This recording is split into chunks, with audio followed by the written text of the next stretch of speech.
guys, let's talk about it. Yesterday, I made the announcement, and we're going to be on here for a while. This is going to be a rodeo. I'll tell you what. I remember back in the 90s, some people think that this was my first attempt at public office. I did run for member of parliament for the Lusaka Central in the 90s. Some of you remember that. Of course, in those days, I was very young. I was very, ambitious and fearless, and I enjoyed it. I enjoyed going to Bauleni. And my very first political meeting in Bauleni,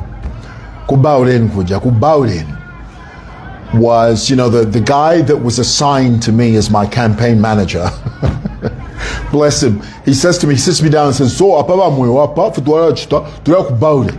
So kuya ku Bauleni kuya tuya ku Chidiro. Elo nga tuya ku Chidiro kuya nara me fiala konka. Mr. Mwewa, we are going to Bauleni, we are going for a funeral. When we get to the funeral, just follow my lead. I'll tell you what to do. So I said, fine. So we get to the funeral, and then there was a lady who was representing the family of the deceased, of the late. So I was introduced as, this is the young man that's standing for Member of Parliament for Lusaka Central. His name is Simon Mwewa, and he's here to join us at this funeral. And he wants to know, this is the so-called campaign manager. He wants to know, Mr. Mwewa wants to know what you need for this funeral. I thought to myself, wait a minute now. I didn't tell you that. I never did say that when we get there, ask them what they need. I didn't say that. So as soon as this campaign manager guy said this, a woman stood up and she said, remember, and they always call you, oh dear. All right.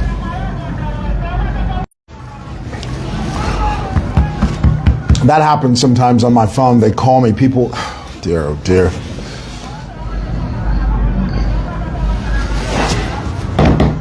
Sorry. And then I have to stand up and cut it off, and that just disturbs me so much. So I gotta call this person and tell them, look, I'm live, don't call me. Don't call me. Because they're gonna call me again. Here it is.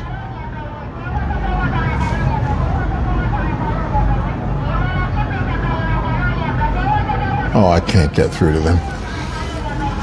So anyway,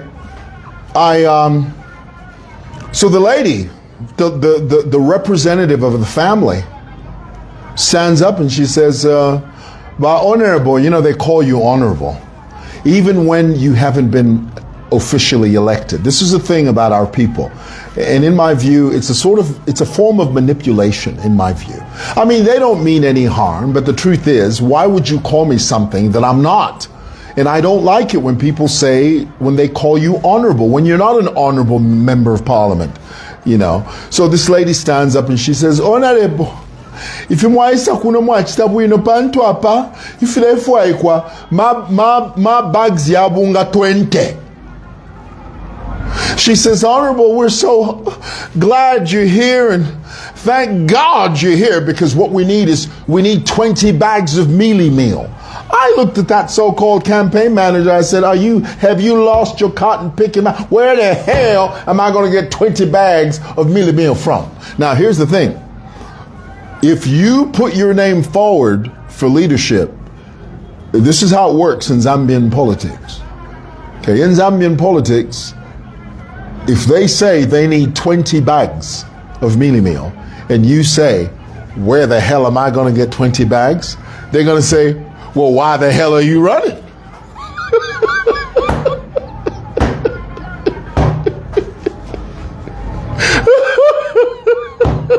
Oh, that cracks me up. That's exactly what they'll say to you. Well, you don't have 20 bags? Then what the hell are you doing running? Because here's the thing. If you just peep one word of inadequacy, You just peep one word of inability. You just whisper that you're not able to do that. Oh my, when you leave, honey, they will talk about you till kingdom come. As soon as you leave, they'll start saying, 20 bags vafirwa. Ngokutureya. Twalomba fyama bags ya bunga 20 afirwa. Which means wakas. Ukutureya okukuntanshuku. Chikaba shani. Aka tusunga shani yoyo. 20 bags takwete. So, chapara to you, that is serious. You know, they say, and I'm going to translate all this in English. They say, as soon as you leave, they go, so we ask you for 20 bags and you don't have 20 bags? You know what that means? It means you can't take care of us. It means you are inadequate. Nay, it means you've fallen short of being worthy of our vote. So we're going to put a line through your name instead of under it. So I had fun doing that in the 90s, you know. And I remember one time, I have to tell you the story. Because, you know, in those days, we didn't have social media. The most effective way to put your name out there was the use of posters. You know, physical posters that had your name and your face, the name of the party that you were standing on, you know, your tagline, you know, something like the man for the job or some crazy stuff like that, you know. And then you send your foot soldiers out to plaster your poster everywhere. Okay, so they'd put them on bridges. And so we had sent a couple of guys to plaster my poster in Bauleni. Well, this one particular day when we were campaigning door to door, that is to say, we were canvassing, walking from one house to another, you know, introducing myself. You'd always walk with a campaign manager who would always, when you'd knock on the door, somebody would come to the door. The campaign manager would say, well, you need Simon Mwewa. He's standing for Member of Parliament for Lusaka Central, and it's important that you know who he is. And, you know, you do that thing, you know, and so we had gone in there this one particular day, and we found my posters had been covered by the candidate that was standing on the MMD, the Movement for Multi-Party Democracy. So they took their poster and covered my poster. So as we were driving down the road, my guys jumped out of the van and they went to tear off, to uncover my posters. They went to tear the posters of the MMD so that my poster could be seen. The moment my guys did that, OMG, we had people coming out of the woodworks. They get it from my MMD cadres number fisi. Oh, posters. And I'll never forget, I was sitting in the car. There was this old woman, and for some reason, I still remember her face. You know, politics, I don't know. Sometimes it's so primitive. I'll never forget this woman's face. She was an older woman. She was standing right by the door. I had my window closed, and she was standing. She was wearing MMD regalia, and she was furious. She looked like the devil. I'm not kidding you. She looked like a demon. She looked like an imp. You all know what an imp is? Boy, I tell you, it's like a demon. This woman, boy, I tell you, her looked to me like her eyes were red, and looked for a moment, it looked like she had fangs. I mean, literally fangs, you know, and she was sort of foaming at the mouth, and she had this unkempt afro, you know, that you could tell she hadn't combed her hair in a couple of days. And she was standing right by my door, and she was screaming, Chumani! Chumani! Beat him! And I looked at her and I said, lady, have you lost your mind? What's going on here? Chumani! Chumani! Beat him! And I'm thinking, Lord, God, I don't even know who you are, lady. You can't hate me that much. My boys were simply removing the posters that were covering my posters. I don't think I deserve to die for that. Too many. Everything in me, honestly, everything in me just wanted to roll down the window, just grab her by the neck and just give her one. But I couldn't do that because it would have been bad for my campaign. I mean, could you imagine the headline, Mwewa chokes some old woman? I mean, it would just completely derail my whole campaign. It would be a mess. I'd be on the 7 o'clock news. And who wants that aggravation? Anyway, I ran, didn't win that year, but I will never trade the experience I had on the campaign trail in the 90s. It was amazing. Absolutely amazing. Would I do it again? Apparently, yeah. I'm running for mayor. But here's the thing. We don't do it the way we did it in those days. Now there's social media. You know, in those days you needed posters, t-shirts. We don't need any of that now. You know, everything is digitized. Everything is social media. And we'll listen. We'll get there. It's all for love. Okay? We're not quite there yet, but we'll get there. We'll get there. Okay? Alrighty. Did I tell you guys? You know, there's this young gynecologist by the name of Reward. That's his first name. His parents named him Reward. Okay, as in a prize. That's his name, Reward. It's not a made-up name. That is his name, Reward. Oh, goodness gracious.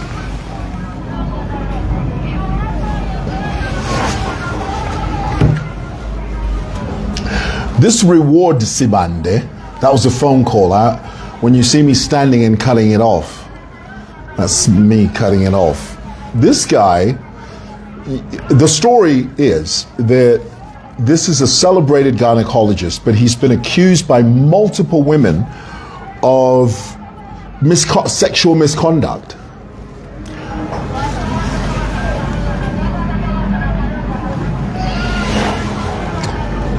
Should I call this person and just tell them, look, stop calling me? Sorry.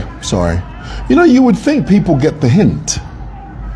You know, you would think that. You would think people get the hint, but they never do. I mean, you're telling them, you're cutting the phone, and they're still calling you. It's incredible. Imwe, ndi live, mami, ndi live.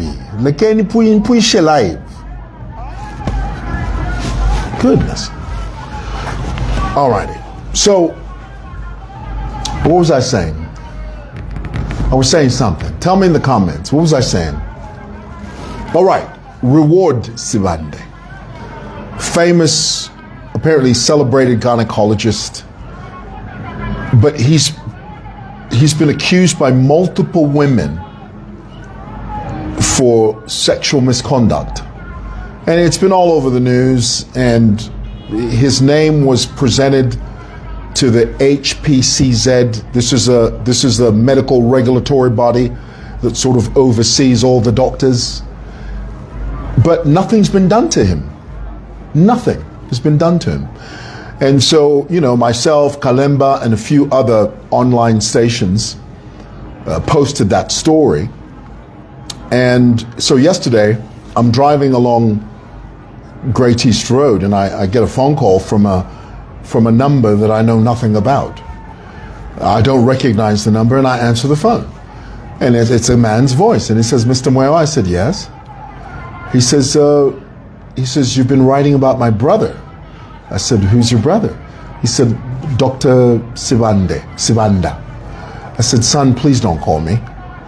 If you want to call, you know, write me a letter or something, but don't phone me. What is the purpose of you phoning me? And I hung up on him.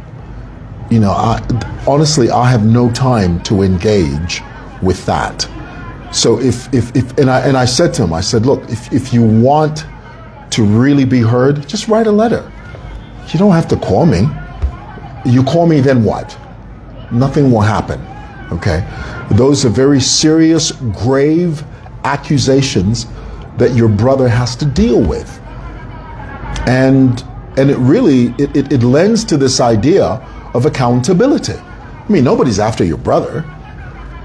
I think the public want a safe place for women, a safe place where people can go and be seen as patients to a gynecologist and not be taken advantage of.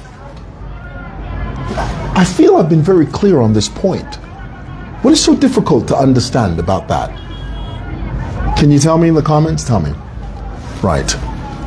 Lastly, Lusaka City Council's Achilles heel. Achilles heel. Have you heard this Achilles heel? Achilles, it's a Greek mythological, there's a Greek mythological character that was held by the ankles and dipped in some type of deified liquid, and the portion of his ankles that were covered by the god's hands were the only portion or the only part of his body that had a weak spot. The rest of him was divine, but the part of his ankles that were covered were vulnerable. That's where we get the term Achilles heel, meaning your weak spot, your most vulnerable spot, point. Well, Lusaka City Council's Achilles heel is that we have a bunch of people that run for office that want to run because of the perks that they could potentially get by virtue of the fact that they are mayor or councilor or town clerk or whatever it is. We are no longer service oriented. We used to be. I mean, back in the 70s and early 80s, men and women ran for office because they wanted to serve. They wanted to make sure that their city was better. They wanted service delivery. They wanted maximum revenue for the council. They wanted maximum service to the people. That no longer exists because we have a crop. We have a cluster. We have a cadre, dare I say, a cadre of people that want these positions for their personal benefit. Of course, you know, perks come along with whatever job you have, but it should not be the focal point, and it certainly shouldn't be the reason you run for office. Excuse me. If you're running for office purely because you want perks, you want access to land and plots, which is what most of these people do, unfortunately, is that they're all focused on, oh, if I become mayor, if I become councillor, hey, you know. Do you know, can I tell you that along Lumumba Road, there is a company that's been paid to clear the drainage system, but the company cannot access the drainage system because the drainage system is blocked by little shacks that have been built on top of the drainage system. And who owns those shacks? Party loyalists, political cadres. They're the ones who own those shacks. So the company that has been paid by the city, the company that's been paid by the local authority, has gone to Lusaka City Council and said to them, look, we need access to the drainage system. We want to clear the drainage system. But the company has been stopped because cadres who own and run makeshift shops located on top of the drainage system refuse to move. So now we've got a problem with flooding.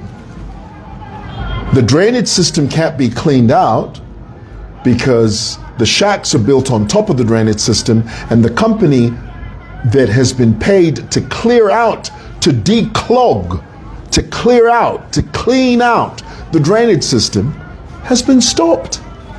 The town clerk can't do anything about it. The mayor, she can't do anything about it. You know why? Because cadres are the ones who are occupying those shops. They're saying, no, if you remove us from here, where are we going to go? How are we going to feed our families? Yeah, but we need access to the drainage system. We need to clear out the drainage system. Ifwe chikalamba bana kunganda. Ichikalamba bunga kunganda. Ichikalamba ifwe tulefwa omuzulu. Not if mulera na fiama drainage. Yeah, well, if we're not able to move you, it means we can't deliver. So what? That's your problem. So do you see how the focus of getting a job done is frustrated because of political interference? And it's really sad. It just breaks my heart. You know, there's the flyover bridge, Findico House flyover bridge. There are blue tents everywhere. On top of the railway tracks, blue tents everywhere. Do you know who makes money from those blue tents? And they are minting. First of all, let's begin. That area where the blue tents are erected, it is illegal to place anything there because it's not a market. It's not a designated market. It has been created that way by, guess who? Say it in the comments. Guess who made those blue tents? Who erected those blue tents? And guess how much money they are charging each and every person who has a blue tent in that area? Guess.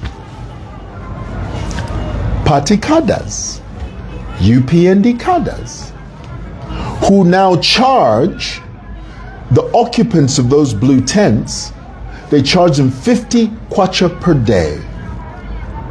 And there are more than 500 of them, close to 800 of them. Do the math. 50 kwacha times 700, and that's a conservative number. Let's be clear. That is a conservative number. I would wager that there are more than 1,200. But to be conservative, let's just leave it at 700. So if you're charging 50 kwacha per day times 700, how much money is that cash per day? How much money is that per day? Okay? Now, work it out to per month. Cold, hard cash. Cold, hard, unregulated, unmonitored, unaccounted for cash. How much per month? Tell me in the comments. Tell me. How much is that a month? Keep in mind, none of this money we're talking about, not a one, not kwacha one, none of this money we're talking about goes to Lusaka City Council, not one. It goes into the pockets of party cadres. The functionality of the city is being sacrificed because of political cadres. That area, the reason that area is strewn with litter, strewn with crime, that is one of the number one crime spots in the whole city. It's because of that undesignated, unplanned for, ungazetted market. Because there, by the roundabout, when they rob you, they just run into those blue tents. He's gone. You won't see him. The moment that roundabout,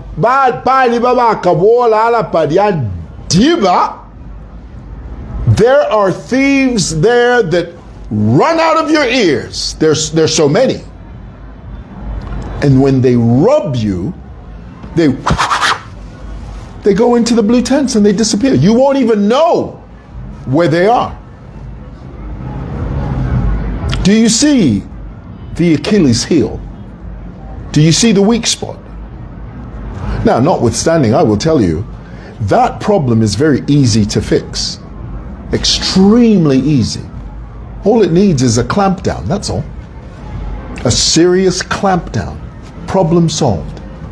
But somehow our people have bought into this idea. Politicians have bought into this idea, this backward, archaic, primitive idea that no, if we touch those people, it means we are going to lose votes. Do you know how sick I get when people talk like that? Literally makes me regurgitate when people speak like that. Because you don't have the guys, listen, the city comes first. The functionality of the city comes first. Everything else is insignificant. Everything else pales into utter insignificance. But somehow we have bought into this lie as a people that no,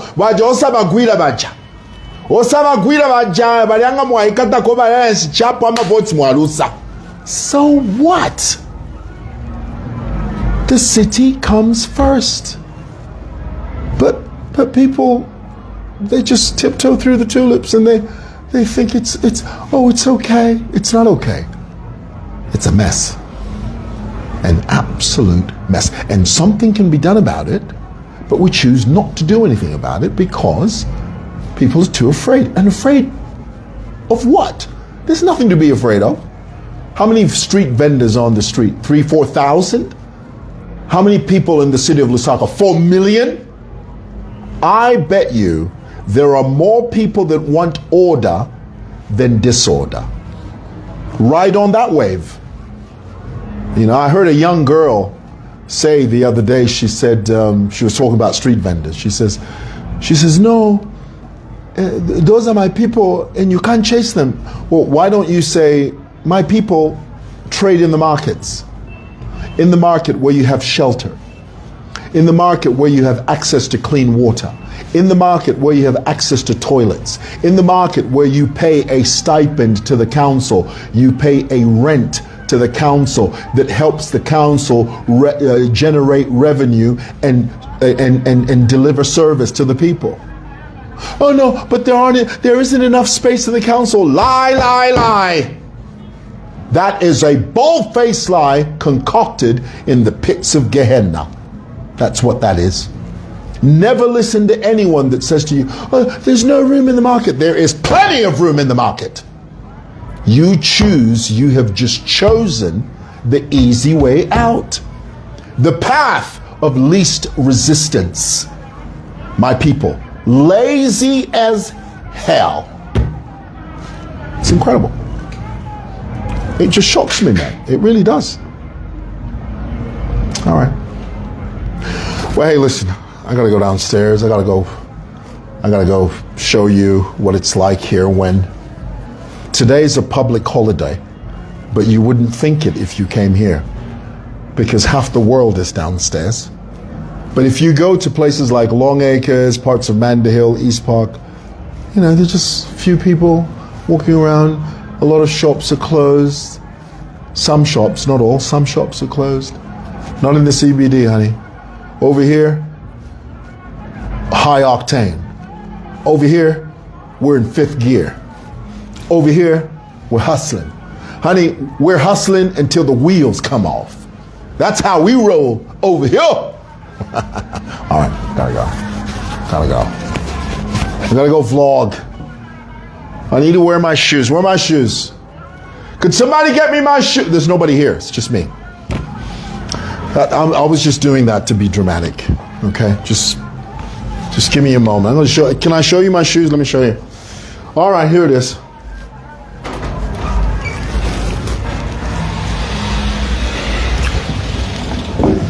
Right.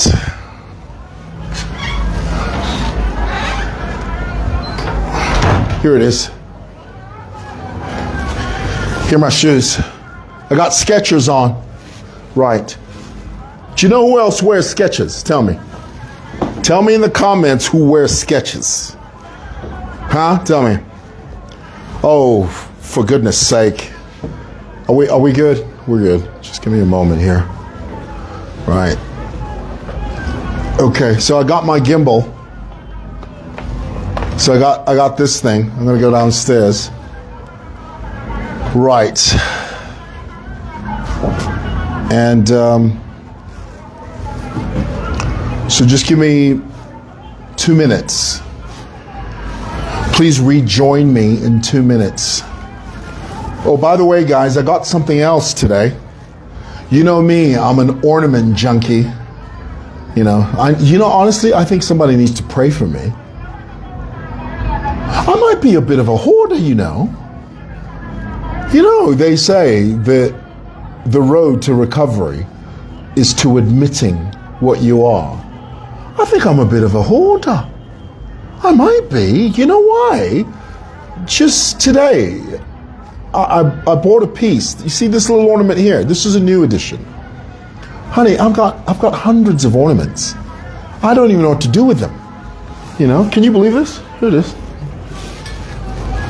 Did I show you this? This is my new edition. Look at that. Is that pretty or is that pretty? Tell me.